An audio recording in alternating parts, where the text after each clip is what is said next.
দ্বিতীয় সামুয়েল গ্রন্থ থেকে পাঠ 17 অধ্যায় এবং 18 অধ্যায়।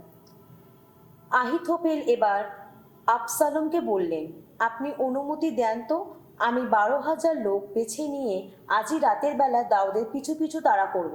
তাতে আমি তো তেমন সময় তার ওপর ঝাঁপিয়ে পড়তে পারবো যখন তিনি শ্রান্ত নিরাশ, তাকে ভয়ে বিহুল করে তুলব আমি, আর তখন তার সমস্ত অনুচর ছুটে পালিয়ে যাবে। সেই সময় একা পড়ে থাকা রাজাকে আমি মেরে ফেলবো। এইভাবে আপনার কাছে অন্য সকলকে ফিরিয়ে আনবো আমি। আপনি যাকে সরাতে চাইছেন তার মৃত্যু হলে সবাই তো ফিরেই আসবে, আর তাতে লোকেরা মনের শান্তি ফিরে পাবেন। এই পরামর্শ আবসালোমের এবং ইসরায়েলের সমস্ত প্রবীণদের মনোপ্রুত হলো। তবে আবসালোম বলল, তোমরা একবার আরকিও হুসাইকে ও ডেকে আনো তো, এই ব্যাপারে তারা কি বলার আছে তাও শোনা যাক। হুসাই আবসালোমের কাছে হাজির হলে আবসালোম তাকে বললেন, আহিথোপেল এই পরামর্শ দিয়েছেন, আমাদের কি তার পরামর্শটা কাজ করা উচিত নাকি উচিত নয়, এই ব্যাপারে আপনি কি বলেন? হুসাই আবসালোমকে উত্তর দিলেন, এবার আহিথোপেল যে পরামর্শ দিয়েছেন তা কিন্তু ঠিক নয়। হুসাই বললে চললেন, আপনি তো জানেন আপনার পিতা ও তার দলের লোকেরা সবাই বীর যোদ্ধা। এখন তাদের তো উগ্র মেজাজ, তারা তেমন ভাল্লুকিরই মতো বনে জঙ্গলে যার শাবকদের ছিনিয়ে নেওয়া হয়েছে। আর আপনার পিতা তো অভিজ্ঞ যোদ্ধা, তিনি নিশ্চয়ই নিজের সৈন্যদের সঙ্গে রাত কাটাবেন না। এখন তিনি বরং কোনো গহরে বা কোনো কোনো জায়গায় লুকিয়ে আছেন। তাই বলছি, শুরুতেই যদি আপনার কিছু লোক নিহত হয়, তাহলে যারা তা শুনতে পাবে তারা কিন্তু এই কথা বলবে যে আবসালোমের অনুগামীদের সর্বনাশ হয়েছে। আর তখন তো সবচেয়ে সাহসী মানুষও সিংহপ্রাণ মানুষও মনোবল হারিয়ে ফেলবে। কেননা ইসরায়েলের সবাই এই কথা জানে যে আপনার পিতা ও তার দলের লোকেরা সবাই বীরযোদ্ধা। এখন তাদের তো উগ্র মেজাজ, তারা তেমন ভাল্লুকেরই মতো বনে জঙ্গলে যার শাবকদের ছিনিয়ে নেওয়া হয়েছে। আর আপনার পিতা তো অভিজ্ঞ যোদ্ধা, তিনি নিশ্চয়ই নিজের সৈন্যদের সঙ্গে রাত কাটাবেন না। এখন তিনি বরং কোনো গহরে বা অন্য কোনো জায়গায় লুকিয়ে আছেন। তাই বলছি, শুরুতেই যদি আপনার কিছু লোক নিহত হয়, তাহলে যারা তা শুনতে পাবে তারা কিন্তু এই কথা বলবে যে আবসালোমের অনুগামীদের সর্বনাশ হয়েছে। আর তখন তো সবচেয়ে সাহসী মানুষও সিংহপ্রাণ মানুষও মনোবল হারিয়ে ফেলবে। কেননা ইসরায়েলের সবাই এই কথা জানে যে আপনার পিতা একজন বীর যোদ্ধা, আর তার সঙ্গীরাও সাহসী মানুষ। সেজন্য আমার পরামর্শ বরং এই, দাননগরী থেকে বেরোসেবা পর্যন্ত ইসরায়েলের সবাইকে সমুদ্র তীরের বালুকণার মতোই অগণতি লোককে জড়ো করে আপনার কাছে আনা হোক। তারপর আপনি নিজেই রণ অভিযানে বেরিয়ে পড়ুন। আপনার পিতা যেখানেই থাকুন, আমরা তখন সেখানে গিয়ে তাকে আক্রমণ করব। আর শিশির যেমন ঘন হয়ে মাটির ওপর ঝরে পড়ে, আমরাও তো তখন এমনিভাবে তার ওপর ঝাঁপিয়ে পড়ব। তিনি বা তার দলের লোকেরা কেউ তখন প্রাণে বাঁচতে পারবেন না। আর যদি তিনি কোনো শহরে গিয়ে আশ্রয় নেন, তাহলে ইসরায়েলের সবাই তখন সেখানে যত তাড়াতাড়ি নিয়ে যাবে। আমরা গোটা শহরটাকে টেনে হিঁচড়ে নিয়ে যাব কাছের খাদ নদীতে। শেষে শহরের একটা নুড়ি ও সেখানে আর পাওয়া যাবে না। আবসালোম আর সেখানে উপস্থিত সমস্ত ইসরায়েলীয়রা বলে উঠল, আরকিও হুসাইয়ের পরামর্শ আহিথোপেলের পরামর্শের চেয়ে বরং ভালো। আসলে ভগবান স্থির করে রেখেছিলেন আহিথোপেলের সুপরামর্শ বিফল করে দিয়ে তিনি আবসালোমের ওপর সর্বনাশ নামিয়ে আনবেন। পরে হুসাই যাজক সদককে ও যাজক আবিয়থরকে বললেন, আহিথোপেল আবিসালামকে ও ইসরায়েলের প্রবীণদের পরামর্শ দিয়ে ওই কথা বলেছেন, আর আমি পরামর্শ দিয়ে এই কথা বলছি। এখন আপনারা লোক মারফত দাউদকে তাড়াতাড়ি এই কথা বলে পাঠান। আপনি কিছুতেই মরুপ্রান্তরে কোথাও রাত কাটাবেন না। আপনি বরং এক্ষুনি নদীর ওপরে চলে যান, নইলে মহারাজ হতে পারে আপনার ও আপনার গোটা সৈন্যদলের বিনাশ ঘটাবে। জোনাথন ও আহিমাহাজ তখন এন রোগেল থেকে অপেক্ষা করেছিল। এই ব্যবস্থা হয়েছিল যে একটি দাসী সেখানে গিয়ে খবর পৌঁছে দেবে এবং তারা নিজেরা তখন রাজা দাউদের কাছে গিয়ে সেই খবর আনাবে। আসলে তাদের পক্ষে শহরে ঢোকা সম্ভব ছিল না, পাছে কেউ তাদের দেখা ফেলে। কিন্তু এই সময় একটি ছেলে তাদের দেখে ফেললো, আর সে আবসালোমকে খবরটা জানালো। তারা দুজনে তখন সঙ্গে সঙ্গে সেখান থেকে সরে পড়ল। তারা বাহুরিমে এমন একটি লোকের বাড়িতে এসে আশ্রয় নিল যার উঠোনে একটি কুয়ো ছিল। তারা সেই কুয়োর মধ্যেই নেমে পড়ল। লোকটির স্ত্রী তখন একটি আচ্ছাদন নিয়ে এসে কুয়োটির মুখের ওপর তা বিছিয়ে দিল, আর সেটির ওপর আবার জইয়ের দানা ছড়িয়ে দিল, যাতে কারো কিছু চোখে না পড়ে। আবসালোমের লোকজনেরা সেই বাড়ির গিন্নির কাছে এসে যখন জিজ্ঞাসা করলো, আহিমায়াস ও জোনাথন কোথায়, তখন সে উত্তর দিল, ওরা তো ছোট নদীটির উপরে চলে গেছে। তারা খোঁজাখুঁজি করেও ওদের কোথাও পেল না। তাই তারা জেরুজালেমে ফিরে গেল। তারা চলে যাওয়ার পর ওই দুজন কুয়োর ভেতর থেকে উঠে এলো। তারা এবার রাজা দাউদকে সেই কথাটা জানাতে গেল। দাউদকে তারা বলল, আপনাকে এক্ষুনি রওনা হতে হবে, নদী পার হয়ে চলে যেতে হবে। আহিতোপেল তো আপনার বিরুদ্ধে এই ব্যবস্থা নেবার পরামর্শ দিয়েছেন। তাই দাউদ ও তার গোটা সৈন্যদল তখনই সেখান থেকে রওনা হয়ে জর্ডন নদীর পার হলেন। ভোরের আলো যখন ফুটে উঠল তখন দলের একজনও এই ব্যাপারে আর ছিল না, সকলে জর্ডন নদীর পার হয়েছিল। আহিতোপেল যখন দেখতে পেলেন তার পরামর্শ মতো কাজ করা হয়নি, তখন তিনি তার গাধার পিঠে জিন পরিয়ে রওনা হলেন। তিনি নিজের শহরে নিজের ঘরে ফিরে গেলেন। তারপর ঘর সংসারের যাবতীয় ব্যবস্থা সেরে ফেলার পর তিনি গলায় দড়ি দিয়ে আত্মহত্যা করলেন। তাকে তার পিতার সমাধিস্থানে সমাধি দেওয়া হলো। একসময় দাউদ এসে পৌঁছলেন মাহানাইমে। এদিকে আবসালোম ইসরায়েলের গোটা সৈন্যদল সঙ্গে নিয়ে জর্ডন নদী পার হলো। সে জোয়াবের জায়গায় আমাসকে সেনাপ্রধান হিসেবে নিযুক্ত করেছিলেন। আমাসা ছিলেন ইসরায়েলের ইতরা নামে এক ব্যক্তির পুত্র। ওই আমাসা নাহাসের কন্যা আবিগালকে বিয়ে করেছিলেন। আবিগাল জোয়াবের মা সেরুয়ার বোন ছিলেন। ইসরায়েলীয়রা ও আবসালেম গিলিয়াদ দেশেই তাঁবু ফেলল। দাউদ যখন মাহানাইমে এসে পৌঁছলেন তখন আমিনীয়দের রাব্বা শহর থেকে আসা নাহাসের পুত্র সবি, লো দেবার থেকে আসা আমিয়েলের পুত্র মাখির এবং রগিলিম থেকে আসা গিলিয়াদি বার্জিল্লাই সেখানে নিয়ে এলেন যত বিছানা, গামলা আর পোড়া মাটির বাসনপত্র, আর সেই সঙ্গে গম, জব, ময়দা, শেখা শস্য, বড়বটি, মুসুরি, শেখা শস্য, মধু আর দই। তাছাড়া এক পাল ভেড়া ও ছাগল এবং গরুর দুধ থেকে তৈরি পনির, ওই সব কিছু তারা এনে দিলেন যাতে দাউদ ও তার দলের সৈন্যরা কিছু মুখে দিতে পারে। তারা তো এই কথা ভেবেছিলেন মরুভূমিতে ওরা নিশ্চয়ই ক্ষুধায়, তৃষ্ণায় ও শান্তিতে খুবই কষ্ট পেয়ে থাকবে। দাউদ এবার তার সৈন্যদল পরিদর্শনের কাজে সেরে নিলেন। তিনি তাদের পরিচালনা করার জন্য যত সহস্রপতি ও শতপতিকে নিযুক্ত করলেন। তারপর তিনি সেনাবাহিনীকে ভাগ করে নিলেন তিনটি দলে। একটি দলের ভার জোয়াবের হাতে দেওয়া হলো, আরেকটি দলের ভাগ দেওয়া হলো সেরুয়ার পুত্র জোয়াবের ভাই আবিসাইয়ের হাতে, আর তৃতীয় দলটির ভার দেওয়া হলো গিত্তীয় ইত্তাইয়ের হাতে। রাজা তখন সকলকে এই কথা বললেন যে তিনিও তাদের সঙ্গে যুদ্ধ যাবেন। কিন্তু সৈন্যরা উত্তর দিল, আপনার যাওয়া উচিত হবে না, কেননা আমাদের কেউ কেউ পালিয়ে গেলে অন্যরা তো মাথা ঘামাবেন না। আমাদের দলের অর্ধেক লোকের প্রাণ গেলেও অন্যেরা তা নিয়ে মাথা ঘামাবেন না। কিন্তু আপনার প্রাণের মূল্যে তো আমাদের 10,000 প্রাণের মূল্যরই সমান। সেজন্য আপনি বরং শহর থেকে আমাদের সাহায্য করলে সেটাই ভালো হবে। উত্তরে রাজা বললেন, বেশ, তোমাদের যা ভালো বলে মনে হয় আমি তাই করব। তাই শত সৈন্যের দলে ও সহস্র সৈন্যের দলে বিন্যস্ত হয়ে গোটা বাহিনী যখন শহরের বাইরে বেরিয়ে যেতে লাগলো তখন রাজা নগর দ্বারের পাশে দাঁড়িয়ে রইলেন। তিনি জোয়াব, আবিসাই ও ইত্তাইয়াকে এই নির্দেশ দিলেন, আমার কথা ভেবে তোমরা কিন্তু আমার ছেলে আবসালামের সঙ্গে সদয় ব্যবহারই করো। রাজা যখন আবসালামের সম্বন্ধে সমস্ত অধিনায়কদের এই আদেশ দিলেন তখন সকলেই তা শুনতে পেল। সৈন্যদল এবার ইসরায়েলীয়দের মুখোমুখি হবার জন্য শহরের বাইরে অঞ্চলে এগিয়ে চলল। যুদ্ধ ঘটল এফ্রাইমের অরণ্য অঞ্চলে। ইসরায়েলীয় সেনাবাহিনী সেখানে দাউদের অনুচরণদের হাতে পরাজিত হলো। সেদিন এক মহা হত্যাকাণ্ড ঘটল। 20,000 লোক নিহত হলো। ক্রমে যুদ্ধ সেই এলাকার সব কোথাও ছড়িয়ে পড়ল। সেদিন অরণ্য তলোয়ারের চেয়েও বেশি সৈন্যকে গ্রাস করে ফেলল। একসময় হলো কি, আবসালোম হঠাৎ দাউদের একদল অনুচরের মুখে পড়ল। সে তখন একটা খচ্চরের পিঠে চেপেই যাচ্ছিল। সেটা বড় একটা তারপিন গাছের ঘন ডালপালা তলা দিয়ে যখন যাচ্ছে, এক সময় আবসালোমের মাথাটা গাছটা ডালপালা এমনভাবে আটকে গেল যে সে তখন শূন্যে ঝুলতে লাগলো, আর তার বাহনটা তাকে ছেড়ে এগিয়ে গেল। তা দেখতে পেয়ে একজন তখন জোয়াবকে গিয়ে এই কথা জানালো, আমি এইমাত্র দেখে এলাম আবসালোম একটা তারপিন গাছে ঝুলে রয়েছে। যে লোক তাকে ওই ব্যাপারটা জানাতে এসেছিল জোয়াব তাকে বললেন, সে কি, তুমি ওকে দেখতে পেয়েছিলে? তাহলে কেনই বা সঙ্গে সঙ্গে ওকে ওখানেই মেরে ফেলোনি? তোমাকে আমি তো 10 শেকেল রূপো একটি কোমর বন্ধনী দিতাম। কিন্তু লোকটি জোয়াবকে উত্তর দিল, আমার এই হাতে ওজন করা 1,000 শেকেল রূপো রাখা থাকলেও আমি কিন্তু রাজপুত্রের গায়ে হাত দিতাম না, কেননা রাজা তো আমাদের সামনেই আপনাকে, আবিসাইকে ও ইত্তাইকে এই আদেশ দিয়েছেন। তোমরা প্রত্যেকে দেখো আমার ছেলে আবসালামের কিছুই না হয়। নিজের বিবেকের বিরুদ্ধে গিয়ে আমি যদি তবুও কিছু করতাম, রাজার তো কিছুই অজানা থাকে না, আর আপনি নিজে তো তখন গোটা ব্যাপারটা থেকে দূরে থাকতেন। উত্তরে জোয়াব বললেন, আমি তোমার সঙ্গে তর্ক করে আর সময় নষ্ট করতে চাই না। তিনি তখন হাতে 3টে সরকি নিলেন, সোজা গিয়ে আবসালামের বুকে সেগুলি বিধিয়ে দিলেন। তারপিন গাছে ঝুলন্ত আবসালাম তখনও বেঁচেই ছিল। জোয়াবের অস্ত্রবাহক 10 জন যুবক তখন আবসালামের চারিপাশে এসে তাকে আঘাত করে মেরেই ফেললেন।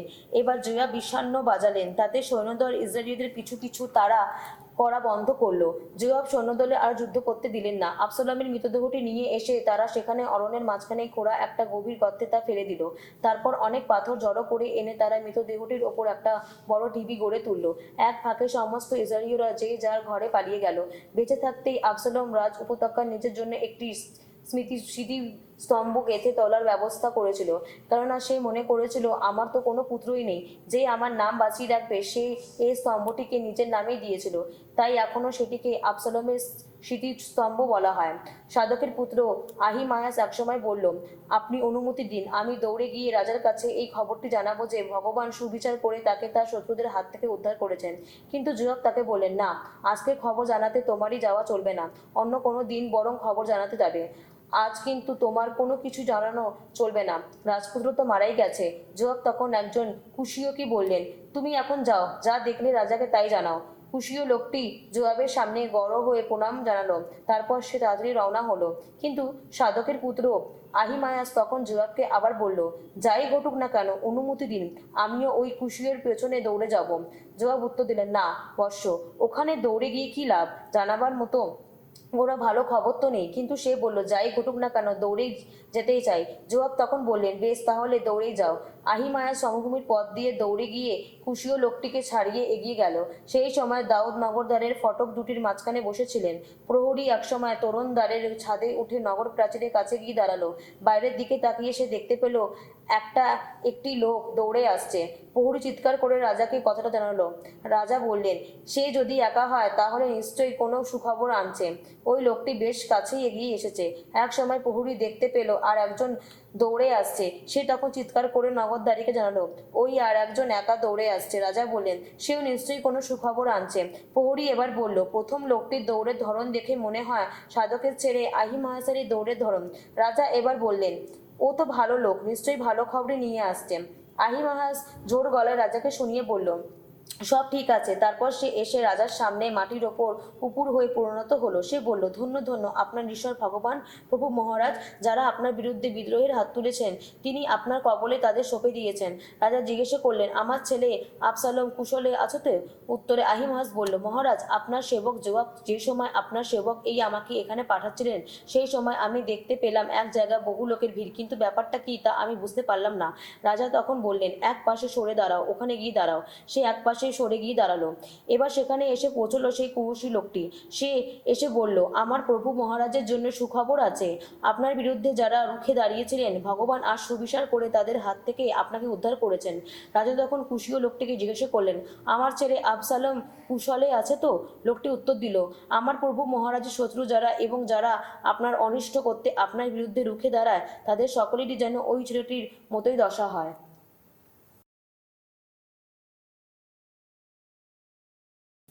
শ্যামসঙ্গীত 139। তুমি তো আমারই জানো, ওগো ভগবান, তলিয়ে দেখেছ তুমি আমার অন্তর।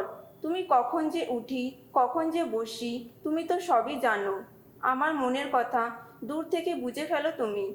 আমি কখন যে চলি, কখন যে শুই, সেদিকে তুমি লক্ষ্যই রাখো। আমার গতিবিধি সবই বুঝতে পারো তুমি। ওষ্ঠপ্রান্তে কোনো কথা আসার আগেই সবই তুমি জানতে পারো। ওগো ভগবান, তুমি তো পেছনে সামনে আমার খুবই কাছে থাকো সারাক্ষণ। আমার ওপর সদা হাত রাখো তুমি। তোমার এই জ্ঞান, আহা কত অপরূপ! সে তো আমার বুদ্ধির অতীত। সে তো এতই মহৎ, আমি তার নাগাল পাই না। তোমার আত্মিক শক্তিকে এগিয়ে কোথায় যাব আমি? তোমার কাছ থেকে পালাবই বা কোথায়? যদি স্বর্গলোকে উঠে যাই, সেখানেও রয়েছ যে তুমি। যদি অধোলোকে নেমে যাই, সেখানেও সামনে যে তুমি। প্রত্যুষের পাখায় ভর করে যদি উড়ে চলে গিয়ে আমি বাসা বাঁধি পশ্চিম সাগরে পরাপর, সেখানেও তোমার হাত আমাকে দেখিয়ে দেবে পথ, আমায় রাখবে ধরে তোমার ওই ডান হাতখানি। যদি বলি না হয় আধার এসে ঢাকুক আমায়, চতুর্দিকে সব আলো ডুবে যাক রাতের গভীরে, তবু তোমার কাছে কোনো অন্ধকার, সে তো অন্ধকারই নয়। রাত্রিও তোমার চোখে দিনের মতোই দীপ্তিমান। কিবা আলো, কিবা অন্ধকার, তোমার দৃষ্টিতে ওগো সবই সমান। আমার অনন্ততম সত্তা তোমারই রচনা। মাতৃগর্ভে তুমি তো বুনেছে আমার গড়ন। এই আমি, এই যে সৃজন, কত না আশ্চর্য অপরূপ! সেই ভেবে করি আমি তোমার গুণগান। তোমার সকল কাজ কত অপরূপ তা তো আমি মনে প্রাণে জানি। সবার আড়ালে আমি হারেছিলাম যখন রচিত সেই মাতৃগর্ভে গভীরে হচ্ছিল যখন এই দেহের বয়ন, তখন আমার সত্তায় কোনো কিছুরই তো ছিল না তোমার অগোচর। ছিলাম যখন আমি গঠিত ভ্রূণ, তখন থেকেই তুমি দেখেছ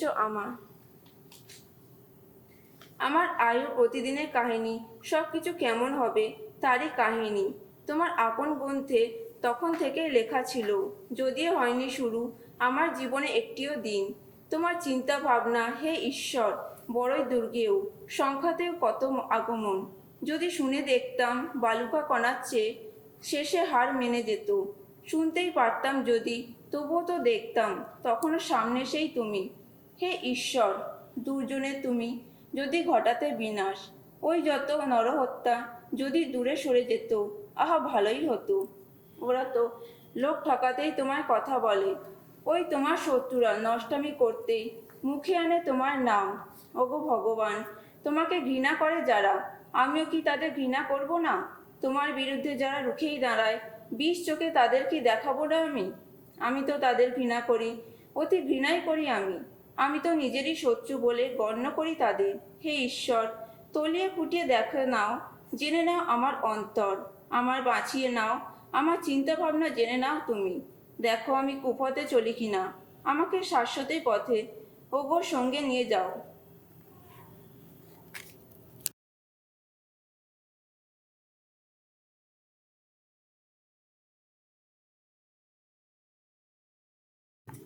সাধু মার্ক রচিত মঙ্গল সমাচার 14 অধ্যায় 43 থেকে 72 পদ। গ্রেপ্তারকারীদের সামনে প্রভু যিশু। তখনও তিনি কথা বলছেন, এমন সময় জুদা, সেই 12 জনের একজন, সেখানে এসে হাজির হলেন। তার সঙ্গে এসেছে তলোয়ার ও লাঠি নিয়ে। প্রধান যাজকদের, শাস্ত্রীদের ও প্রবীণদের পাঠানো বহু লোক। ওই বিশ্বাসঘাতক তাদের একটি সংকেত দিয়েই রেখেছিলেন। তিনি বলেই রেখেছিলেন, আমি যাকে চুম্বন করব লোকটি সেই, তোমরা তাকে গ্রেপ্তার করো আর খুব সাবধানে নিয়ে যেও। তাই সেখানে উপস্থিত হয়েই তিনি যিশুর কাছে এগিয়ে এসে বললেন, গুরু, এবং তাকে চুম্বনও করলেন। তখন তারা তাকে ধরে গ্রেপ্তার করল। যারা কাছে দাঁড়িয়েছিলেন তাদের একজন তার তলোয়ারটা বের করে মহাযাজকদের চাকরকে আঘাত করলেন এবং তার একটা কান কেটে ফেললেন। যিশু বলে উঠলেন, তোমরা কি আমাকে দস্যু ভেবেই যত তলোয়ার ও লাঠি নিয়ে ধরতে বেরিয়েছ? আমি তো দিনের পর দিন তোমাদের মধ্যে থেকেছি, মন্দিরে উপদেশ দিয়েছি। কই, তখন তোমরা তো আমাকে গ্রেপ্তার করনি? কিন্তু শাস্ত্রবচন যে সত্য হতেই হবে। তখন হলো কি, শিষ্যেরা সবাই তাকে ছেড়ে সেখান থেকে পালিয়ে গেলেন। সেই সময় একটি যুবক গায়ে শুধু খোমের একটি চাদর জড়িয়ে তার অনুসরণ করতে লাগলো। তারা তাকে ধরতে গেল, কিন্তু সে চাদরখানি ফেলে আদুর গায়েই পালিয়ে গেল। যিশুকে নিয়ে যাওয়া হলো মহাযাজকদের কাছে। প্রধান যাজকেরা, প্রবীণেরা ও শাস্ত্রীরা সকলেই তখন সেখানে এসে সমবেত হলেন।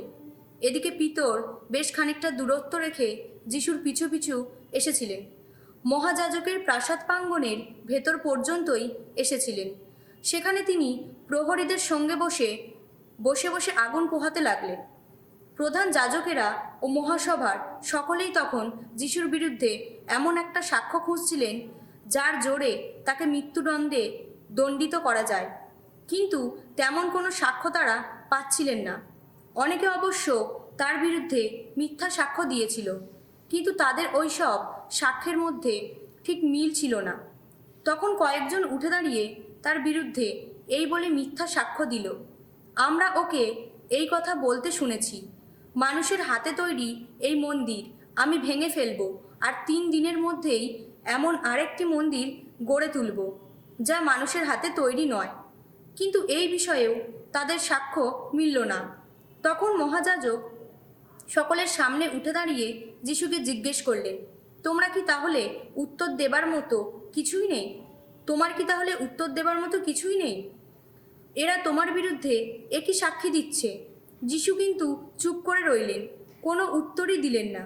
মহাযাজক আবার তাকে প্রশ্ন করলেন, বললেন, তুমি কি সেই খ্রিস্ট, পরম ধন্য যিনি? তুমি কি তারই পুত্র? যিশু উত্তর দিলেন, হ্যাঁ, আমি তাই। আর শুনুন, আপনারা একদিন মানবপুত্রকে সর্বশক্তিমানের ডান পাশেই বসে থাকতে দেখবেন। শুধু তাই নয়, তাকে আকাশের মেঘে পরিবৃত হয়ে আসতেও দেখবেন। তখন মহাযাজক প্রতিবাদের ভঙ্গিতে নিজের জামা জম্বা একবার ছিঁড়ে দিলেন।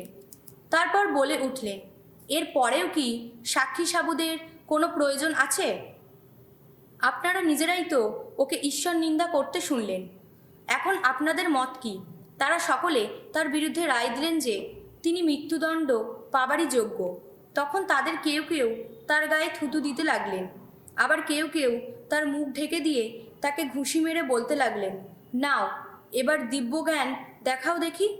যত প্রহরী তারাও তাকে চড়চাপড় মারতে লাগলেন। এদিকে পিতর তখন নিচে প্রাঙ্গণেই রয়েছেন। এমন সময় মহাযাজকের একজন দাসী সেখানে এলো। পিতরকে আগুন পোহাতে দেখে সে তার দিকে তাকিয়ে বলল, তুমিও তো নাজারেতের ওই যিশুর সঙ্গে ছিলে। কিন্তু তিনি তা অস্বীকার করে বললেন, আমি কিছুই জানি না, তুমি যে কি বলছো বুঝতেই পারছি না। তারপর তিনি চলে এলেন দেউড়ির প্রাঙ্গণে। আর সেই সময় একটা মোড়ক ডেকে উঠল। দাসীটা তাকে সেখানে দেখতে পেয়ে যারা কাছে দাঁড়িয়েছিল তাদের লক্ষ্য করে আবার বলল, এই লোকটা ওদেরই একজন। এবারেও পিতর তা অস্বীকার করলেন। কিছুক্ষণ পরে যারা কাছে দাঁড়িয়েছিল তারাও তাকে বলল, তুমি নিশ্চয়ই ওদের একজন, তুমি তো গালিলিয়ারই লোক। কিন্তু তিনি নিজের নানা অমঙ্গলের দিব্যি দিয়ে শপথ করে বলতে লাগলেন, তোমরা যার কথা বলছো আমি তাকে চিনিই না। আর ঠিক তখনই মোড়ক দ্বিতীয়বার ডেকে উঠল। যিশু সেই যে তাকে বলেছিলেন, তুমি যে আমারই একজন, তা মোড়ক দুবার ডাকবার আগেই তুমি তিনবার অস্বীকার করবে। এই কথা পিতরের মনে পড়ে গেল। তিনি তখন কান্নায় ভেঙে পড়লেন।